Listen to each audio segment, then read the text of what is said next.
1,600 horses on it. 21,500 figures, 900 horses.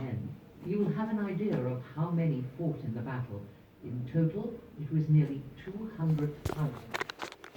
The model does not show a single moment in the battle. It depicts all the major events during the 9 hours of fighting, as well as some of the individual actions of soldiers and civilians.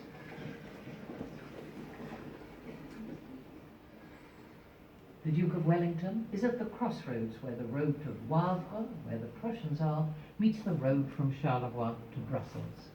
He's placed his army in a defensive position, stretching 3 miles from east to west behind a ridge.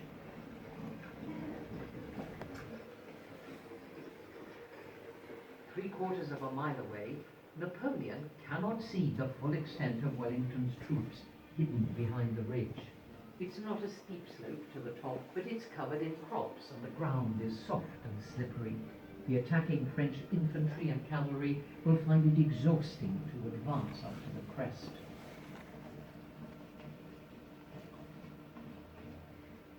On Wellington's right is the Chateau Hougoumont, held by British Guardsmen and a battalion of Germans from Nassau.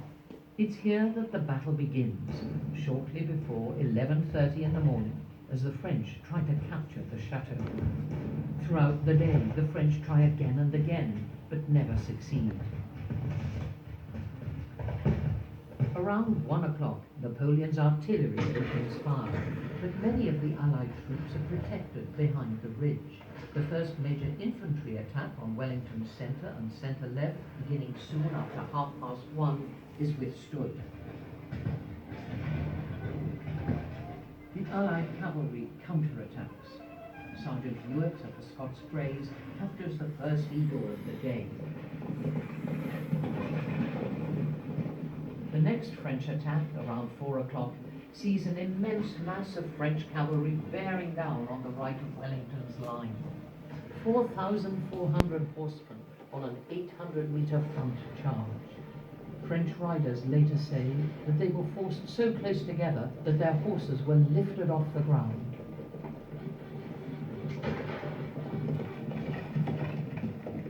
The Allied infantry form squares which are impregnable to cavalry, while the Allied artillery devastates the French riders and horses. After an hour, another 4,000 French horsemen join the attack, but without success. The squares hold firm. In the centre of Wellington's position, in front of his line of troops, is the farm of La Haye-Sainte, occupied by no more than 500 men of the British Army's King's German Legion. The farm is under attack for most of the day by French infantry, with 2,000 men in every assault. Many defenders are killed.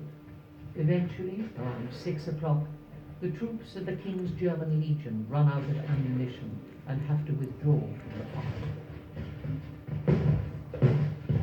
The 1st 95th Rifles are in a sand pit on the other side of the main road to the farm. When La Haye-Sainte falls, they too withdraw. Soon they're engaged in skirmishing with the French and kill the crews of 2 guns firing on the Allies. This prevents the French taking full advantage of the outpost they fought for so long to capture. The Prussians are advancing from the direction of Wavre. Their arrival will soon give the Allies a huge numerical advantage.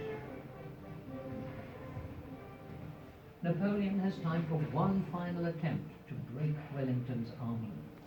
He orders forward his elite troops, the Imperial Guard under Marshal Ney. They advance under the roar of cannon and the beating of drums. But when they reach the crest of the Allied ridge, they're met with devastating volleys of musket fire. On the extreme right of the Allied line, Colonel Colborne of the 52nd Light Infantry, supported by the 2nd 95th Rifles, moves his battalion forward and wheels to attack the Imperial Guard on the extreme left in their flank. The tactic is successful. The French retreat in disarray. Wellington orders the general advance. The Allied army and the Prussians have won the Battle of Waterloo. As night falls, 55,000 men and many thousands of horses lie dead or wounded on the battlefield.